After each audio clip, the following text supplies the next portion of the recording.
A low hum, like 1,000 bees trapped in a metal box, vibrated the silence of George's cornfield. The normally calming whisper of the stalks brushing against each other seemed to tense, replaced by an unsettling stillness.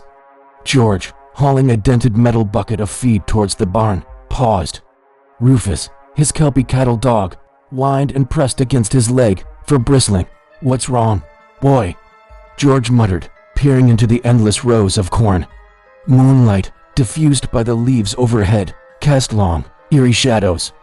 The hum throbbed louder, a pressure building in his ears, then, a light. A soft, white glow pulsed in the distance, bobbing erratically between the stalks. Curiosity gnawed at George. He set the bucket down, Rufus whimpering in protest. Together, they crept towards the light, the hum escalating with every step. As they rounded a bend in the rows, the source spilled into view, a metallic, saucer-shaped object hovering a few feet above the ground.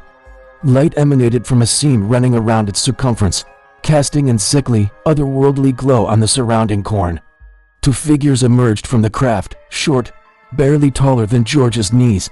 They were spindly and gray, their skin an unsettling canvas of wrinkles. Large, black eyes, devoid of irises, stared out from their bulbous heads. Their limbs were long and thin, ending in three-fingered, clawed hands. Terror choked George's breath. Rufus, sensing his fear, bolted. With a yelp, he darted straight for the aliens, teeth bared in a silent snarl. The creatures screeched, a sound like nails scraping on a chalkboard, and threw out their hands. A bolt of sickly green light shot from their palms, wrapping around Rufus mid-snarl.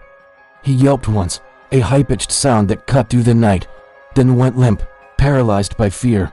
George could only watch as the aliens approached Rufus's still form. They prodded him with their long fingers, their black eyes gleaming with an emotion he couldn't decipher.